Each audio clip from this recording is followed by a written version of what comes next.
तो कोरोना से निपटे कैसे? स्वागत आप सभी का हमारे खास कार्यक्रम में। आपके साथ मैं हूं घनश्याम उपाध्याय। तो कोरोना की दूसरी लहर पहले से भी ज्यादा खतरनाक साबित हो रही है। देश में एक दिन में नए केस 1 लाख तक पहुंच गए हैं। सोमवार को आंकड़ा 1 लाख को पार हो गया। वहीं पिछले 24 घंटे में कोरोना के 96,982 नए मामले सामने आए और कोरोना से 446 लोगों की मौत हुई। एक्टिव केस मामले में दुनिया में भारत का 5वां स्थान है। कई राज्यों में कोरोना पर काबू पाने के लिए कई तरह की पाबंदियां लगाई गई हैं, लेकिन हालात हर दिन बिगड़ रहे हैं। कोरोना के बढ़ते मामलों ने केंद्र सरकार की नींद भी उड़ा दी है। केंद्र सरकार नए सिरे से कोरोना पर काबू पाने की कोशिश में जुट गई है। केंद्रीय स्वास्थ्य मंत्री जहां आज 11 राज्यों के स्वास्थ्य मंत्रियों के साथ समीक्षा करेंगे, वहीं गुरुवार को पीएम मोदी सभी मुख्यमंत्रियों के साथ संवाद करेंगे। केंद्र सरकार वैक्सीन का प्रोडक्शन बढ़ाने पर भी जोर दे रही है। बड़ा सवाल यह है कि आखिर कोरोना काबू कैसे आएगा, नई लहर पर लगाम कैसे लगेगी, क्या और पाबंदियों की जरूरत है, क्या ट्रैकिंग और टेस्टिंग पर ध्यान दिया जाए, क्या वैक्सीनेशन अभियान को तेज किया जाए, 45 साल से कम उम्र के लोगों को जल्द टीके की व्यवस्था कराई जाए।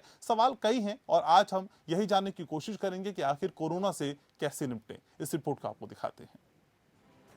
देश में कोरोना वायरस का कहर लगातार बढ़ रहा है। कोरोना की दूसरी लहर पहले से भी ज्यादा खतरनाक दिख रही है। सोमवार को नए मरीजों का आंकड़ा 1 लाख को पार कर गया। वहीं 24 घंटे में कोरोना के 96,982 नए मामले आए। कोरोना से 446 लोगों की मौत हुई। कोरोना से मृत्यु दर 1.31% है। रिकवरी रेट करीब 93% है। एक्टिव केस बढ़कर 6% हो गए। एक्टिव केस मामले में दुनिया में भारत का 5वां स्थान है। कोरोना के बढ़ते मामलों को देखते हुए कई राज्यों ने पाबंदियां लगाई हैं। स्कूल, कॉलेज, रेस्टोरेंट, मॉल्स सब बंद कर दिए गए हैं। नाइट कर्फ्यू भी लगाया गया है, लेकिन ये सब नाकाफी साबित हो रहा है। दूसरी लहर को लेकर सरकार भी सतर्क हो गई है। स्वास्थ्य मंत्री डॉक्टर हर्षवर्धन आज 11 राज्यों के स्वास्थ्य मंत्रियों के साथ बैठक करेंगे। इन 11 राज्यों में महाराष्ट्र, छत्तीसगढ़, दिल्ली, गुजरात, हरियाणा, हिमाचल प्रदेश, झारखंड, कर्नाटक, मध्य प्रदेश, पंजाब और राजस्थान हैं। इन राज्यों में नए मामले तेजी से बढ़ रहे हैं। वहीं गुरुवार को पीएम मोदी भी सभी राज्यों के मुख्यमंत्रियों के साथ बैठक करेंगे। देश में वैक्सीनेशन को लेकर भी नए सिरे से रणनीति बनाई जा रही है। माना जा रहा है कि सरकार 45 साल से कम उम्र के लोगों को भी जल्द वैक्सीन देने की व्यवस्था कर सकती है। वहीं देश में कोरोना वैक्सीन की डोज बढ़ाने की भी तैयारी हो रही है। कोरोना के बढ़ते मामलों को देखते हुए कोरोना वैक्सीन का प्रोडक्शन बढ़ाने पर भी सरकार फोकस कर रही है। सूत्रों के मुताबिक भारत में वैक्सीन के प्रोडक्शन को डबल करने की तैयारी है। पीएम मोदी को दिए गए प्रेजेंटेशन में बताया गया कि अगस्त तक 140 मिलियन वैक्सीन की डोज तैयार करने का लक्ष्य रखा गया है। सीरम इंस्टीट्यूट अभी 1 महीने में कोविशील्ड की 60 मिलियन डोज तैयार कर रहा है, जबकि भारत बायोटेक 4 मिलियन डोज तैयार कर रहा है। वैक्सीन के प्रोडक्शन में सरकार भी पूरी तरह से मदद करेगी। देश में 16 जनवरी को कोरोना का टीका लगाए जाने की अभियान की शुरुआत हुई थी। 5 अप्रैल तक देश भर में 8 करोड़ 31 लाख कोरोना डोज दिए जा चुके हैं। 1 अप्रैल से 45 साल से ऊपर के सभी लोगों को टीका लगाया जा रहा है। एम्स के डायरेक्टर डॉक्टर रणदीप गुलेरिया का कहना है, इस बार कोरोना के नए केस में तेजी के पीछे कई वजह हैं। मसलन लोग नियमों को नहीं मान रहे हैं। पहले की तरह टेस्टिंग और ट्रैकिंग नहीं हो रही है। लोगों को समझना चाहिए ये वायरस बहुत खतरनाक है। खासकर बुजुर्गों के लिए ये वायरस जानलेवा है। कई लोगों को वैक्सीन की 2 डोज लेने के बाद भी कोरोना हो रहा है। इस पर डॉक्टर गुलेरिया का कहना है कि वैक्सीन लेने के बाद जो लोग कोरोना से संक्रमित हो रहे हैं, उन पर इस वायरस का असर कम दिखेगा। वो गंभीर रूप से बीमार नहीं होंगे। उनमें हल्के लक्षण हो सकते हैं। उन्हें आईसीयू की जरूरत नहीं पड़ेगी। इसके अलावा ऐसे लोगों की मौत होने की संभावना भी बेहद कम है। बड़ा सवाल ये है कि आखिर कोरोना पर काबू कैसे पाया जाए, सरकार क्या रणनीति अपनाए, ज्यादा से ज्यादा लोगों तक वैक्सीन कैसे पहुंचे, 45 साल से कम उम्र के लोगों को भी जल्दी वैक्सीन कैसे मिले। Bureau report. तो आज हम भी यही जानने की कोशिश कर रहे हैं कि आखिर इस कोरोना से निजात कैसे मिलेगी, क्या वो तरीका हो जिससे इससे बचा जा सके। मेरे साथ जुड़ रहे हैं doctor Anshuman Kumar, senior doctor हैं। डॉक्टर अंशुमान, स्वागत आपका। सर, कई बार बहुतायत में हम और आप मिल चुके हैं और चर्चा कर चुके हैं कि आखिर इस कोरोना से निपटा कैसे जाए, लेकिन सवाल यथावत आज भी बना हुआ है सर। और सवाल फिर वही मेरा पहला आपसे है कि कोरोना से हम कैसे जीत पाएंगे, कैसे इससे निजात मिल पाएगी और कैसे कोरोना हमारी जिंदगी से जाएगा। बिल्कुल ठीक है उपाध्याय जी। हम लोग कई बार इस पे चर्चा कर चुके हैं। उस चर्चाओं को सारांश में 70 पे मैं बता देता हूँ। व्यक्तिगत स्तर मतलब इंडिविजुअल रिस्पॉन्सिबिलिटी हर व्यक्ति का कर्तव्य है कि एक साल में 25 मार्च से लॉकडाउन हुआ था, मार्च 2020 से अभी तक इस मार्च या अप्रैल तक इतनी बातें आपको बताई गई, उसका अक्षरशः पालन करें। आज भी वही सब है, इंडिविजुअल सोशल रिस्पॉन्सिबिलिटी हर व्यक्ति का कर्तव्य। हम्म। कम्युनिटी रिस्पॉन्सिबिलिटी जितनी एनजीओ हॉस्पिटल्स हैं, जितने आरडब्ल्यूएस या जितनी भी संस्थाएं हैं, की संस्थाएं, उनकी रिस्पॉन्सिबिलिटी जागरूक करें, गुमराह न करें। जैसे संस्थाओं ने गुमराह किया है, इस तरह की हरकत न करें, जागरूक करें लोगों को, डिस्टेंसिंग का पालन करें, मास्क लगाएं। और थर्ड है गवर्नमेंट रिस्पॉन्सिबिलिटी, जो पिछले डिबेट में आपको मैंने कहा था कि वैक्सीनेशन के बिल्कुल ओपन करते हैं। 45 साल से जो रोक लगाया हो, 45 साल के लोगों को लगाना है, एक्चुअली सुपर स्प्रेड 45 साल से नीचे लक्षण नहीं आते हैं, कोरोना को स्प्रेड कर रहे हैं, तो वैक्सीनेशन लगना है, इसकी स्पीड बढ़ाएं और 45 से नीचे के लोग, 20 से ऊपर के सभी लोगों को वैक्सीन करें और टाइमिंग को चेंज करें।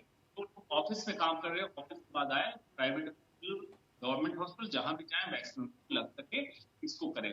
ये 3 स्तर पे बिल्कुल वर्क फुटिंग पे काम करें, हम कर पाएंगे। क्योंकि कई लोग समझ रहे हैं इस बार, जबकि इस बार संक्रामक क्षमता बढ़ी। At the same time Maharashtra में डॉक्टर हमारे दोस्त हैं, अनऑफिशियली आपको बता रहा हूँ, जो रिपोर्ट में नहीं दिखाया जा रहा है, बहुत जल्दी मतलब लंग इंजरी, डेथ बहुत जल्दी हो रही है में। इसलिए इस बात को लाइट मैं एक डॉक्टर के नाते बता रहा हूँ, सुन रहे हैं, इसको और इसका पालन। लेकिन डॉक्टर अंशुमान, ये जो नया स्ट्रेन है, जो नई लहर है, ये इस बार कितनी खतरनाक है? जैसे आपने भी कहा कि संक्रमण करने की रफ्तार इसकी पिछली बार से भी ज्यादा है, लेकिन सर एक चीज हमने देखी है कि पिछली बार जितने ज्यादा केसेस आ रहे थे, लोग उससे ज्यादा घबराए हुए थे, लेकिन इस बार घबराहट कम है लेकिन मामले बहुत ज्यादा बढ़ गए। सर कॉन्ट्रडिक्शन दिखाई देता है। जी बिल्कुल है, कैसे समझना चाहिए। पिछली बार क्या था, 5 जब लॉकडाउन हो गए और अभी के जनरेशन, अभी वो मतलब जीवित हैं पृथ्वी पे, इस जनरेशन ने ऐसा अपने लाइफ टाइम में नहीं देखी थी। लॉकडाउन को लगा कि कुछ महामारी जैसी से कैसे निपटना, सब लोग घर पर, और उसमें आपने देखा है स्पिरिचुअल लेवल से लेके तक लोगों ने बहुत सारे अपने आप को आकलन।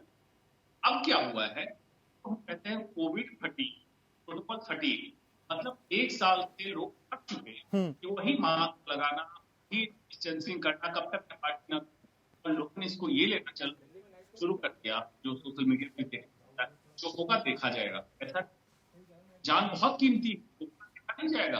अगर आप नियम नहीं चले गए तो जो मृत्यु दर है इसकी बार से अभी ज्यादा बढ़ने लगी, और आने वाले समय में पता चलेगा क्या मृत्यु और ज्यादा है क्या है। आप अभी सचेत हो जाए, बहुत जरूरी है। कोविड फटीग या प्रोटोकॉल फटीग ना जाए, थकान महसूस करें, अभी कुछ दिनों तक पालन करें, वैक्सीनेशन कंप्लीट हो। ठीक है डॉक्टर अंशुमन, आप मेरे साथ रहिए, एक छोटे से ब्रेक के लिए यहाँ रुक रहे हैं। ब्रेक के बाद डॉक्टर राहुल भार्गव भी हमारे साथ जुड़ेंगे, चर्चा को आगे यहीं से बढ़ाएंगे।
तो कोरोना से कैसे निपटा जाए, क्योंकि कोरोना के मामले लगातार बढ़ रहे हैं और हर दिन ये कह सकते हैं कि यही कोरोना के मामले अपना ही रिकॉर्ड तोड़ रहे हैं। तो रिकॉर्ड तोड़ते कोरोना के केसेस के बीच में क्या वो उपाय किए जाएं, क्या वो रणनीति हो, इस पर हम चर्चा करें। डॉक्टर अंशुमन लगातार मेरे साथ बने हुए हैं। डॉक्टर अंशुमन, हम वैक्सीन की बात करते हैं, लेकिन वैक्सीन का फुल इंपैक्ट हम कब देख पाएंगे? क्योंकि इस तरह की खबरें भी आ रही हैं कि जो वैक्सीन लोग लगाते हैं वो भी कई बार इससे प्रभावित हो जाते हैं।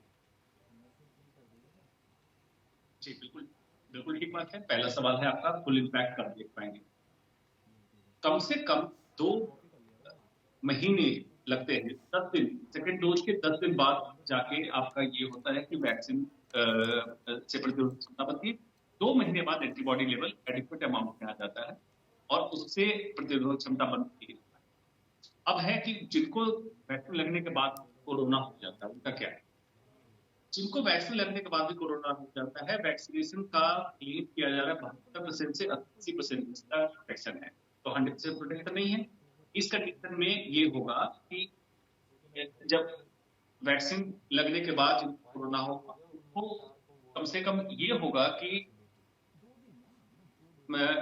उनके केसेस में कोरोना से मारक क्षमता नहीं होगी, हल्का फुल्का सर्दी खांसी जुकाम जैसा होगा और उसके बाद की तबीयत ठीक हो जाएगी। तो वैक्सीन का फायदा यही है, प्रतिरोधक क्षमता बढ़ती, आपकी जान नहीं जा सकती। जी, लेकिन doctor Anshuman, decentralisation of vaccine, कितनी जरूरत इसकी महसूस अब होती है सर? जी, बहुत बहुत बहुत उम्दा सवाल किया है और मैं सच में आपकी काबिल है। डिसेंट्रलाइजेशन एंड डिसेक्टिफिकेशन ऑफ वैक्सीनेशन बहुत इंपॉर्टेंट। मतलब आप अब सेंट्रलाइज का डोज जो किया होता है, इसको डिसेंट्रलाइज कीजिए स्टेट लेवल पे और उसके बाद उसको फर्दर डिसेंट्रलाइज कीजिए कम्युनिटी सेंटर और प्राइमरी हेल्थ सेंटर तक पहुंचे। वैक्सीन लगने के प्रक्रिया अब 2-3 महीने में ये समझ में आ गया कि बहुत मेजर कोई रिएक्शन नहीं है, उसको मैनेज करने के लिए मेजर इंफ्रास्ट्रक्चर नहीं है। तो वैक्सीनेशन को जिस छोटे तक पहुंचाएंगे, हमारे लिए हर इंसान उतना जरूरी ही कोरोना स्प्रेड करने के और कोरोना से जान की क्षति होने जी, तो इसको जितने गांव तक पहुंचाए और जितनी जल्द पहुंचाए उतना अच्छा इसका करना। ठीक है सर। डॉक्टर अनीता रमेश भी जुड़ रही हैं हमारे साथ। डॉक्टर अनीता, स्वागत है आपका। मैम, पहले भी हम और आप एक दिन चर्चा कर रहे थे कि कोरोना से कैसे बचा जाए। ये सवाल आज भी हमारे और आपके बीच है, कोरोना से कैसे बचा जाए। मैडम, किस तरह की आप ग्राउंड जीरो पे तस्वीर देख पा रही हैं? लोग कितनी संख्या में आ रहे हैं, पेशेंट किस तरह से बीमार हैं, थोड़ा अपना एक्सपीरियंस शेयर करिए मैम। ओके, सो अभी वो जो कोरोना का सेकेंड वेव आ चुके हैं, सो इसके लिए आपको पता है तेजी से केसेस बढ़ रहा है इंडिया में। अभी देखेंगे तो India is the highest in the world और अगला साल इसी समय पे इतना ज्यादा तेज से केसेस नहीं बढ़ा, थोड़ा से बढ़ा, द स्टीप इज हाई। सो ये जो सेकेंड वेव है हमको लड़ना है, बिकॉज हमको अंदर सबका लिए कॉन्फिडेंस जैसा आ गया है। ठीक है, हम कोरोना होते हैं, हम ठीक हो जाएंगे, कुछ घबराने का बात नहीं है, सब लॉकडाउन खत्म हो गया है, वैक्सीन भी आ गया है। सो आदमी लापरवाही है। Big gatherings like in Tamil Nadu we had elections, today is the election date, so much of campaign, बाकी स्टेट्स में भी कैंपेन चल रहा है, बहुत सारे आदमी इकट्ठा होते हैं, मैरिजेस चल रहा है, फंक्शंस, रिलीजियस फेस्टिवल, सो बहुत क्लोज गैदरिंग। सो इसी वजह से हमारा केसेस ज्यादा बढ़ रहे हैं। और एक भी बात है, जो सेकेंड वेव है, कुछ म्यूटेंट वायरस भी आ रहे हैं, जैसे UK virus, south African, Brazilian and India में डबल म्यूटेंट वायरस भी देखा गया। सो इसी की वजह से शायद तेजी से बढ़ रहा है। सो हमको ये दर्शकों को बोलना चाहिए, जहां we are in the second wave, but don't lose your guards. Mask पहनना जरूरी है, 2 गज दूरी मेंटेन करना है, हैंड सैनिटाइजेशन करना है, कोविड अप्रोप्रिएट प्रोटोकॉल्स फॉलो करना है, क्राउडेड प्लेसेस में नहीं जाना है और जितना जल्दी हो, if it is appropriate with the rules and regulation of vaccine, डलवा लीजिए। ये दोनों Indian made vaccine are very safe and gives you 70 to 80% protection ये कोरोना वायरस से जल्दी वैक्सीन ले लीजिए, बिकॉज हमको सबको फाइट करना है एक साथ कोरोना वायरस के लिए। It's we health care workers, media, citizens एक साथ करना है, क्योंकि एक बात समझ लीजिए, we have done very well, India has done all over the world and also जो वैक्सीन चल रहा है, India is the largest country with the vaccine. So हमको पूरा यूटिलाइज करना है। So I tell everybody, please vaccinate yourself, maintain social distance, mask पहनिए, gloves, sanitiser लगाइए, क्राउडेड प्लेस में नहीं जाना है। डॉक्टर अनीता, लेकिन हॉस्पिटल्स की हालत के बारे में क्या जानकारी, क्या रिपोर्ट मिल रही है आईसीयू को लेके, बेड्स को लेके, वेंटिलेटर्स को लेके? Ma'am, what the actual condition right now? Yeah, I just finished rounds in hospital today, though it's a government holiday today, but then the ICU beds are less for COVID. In some of the hospital अभी admission corona virus के लिए नहीं ले रहे हैं because उनका beds नहीं है. So consult or even the healthcare professionals are also less.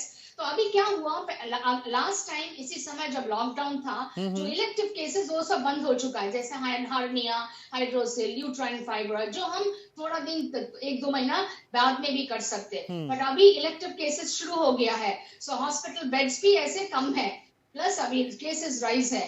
Definitely in most of the hospitals अभी कोविड बेड्स नहीं है. इमरजेंसी से वो लोग, अगर आपको मामूली इंजेक्शन इन्फेक्शन है, अगर आप होम क्वारंटाइन में रख सकते हैं तो हम लोग भेज देते हैं होम क्वारंटाइन.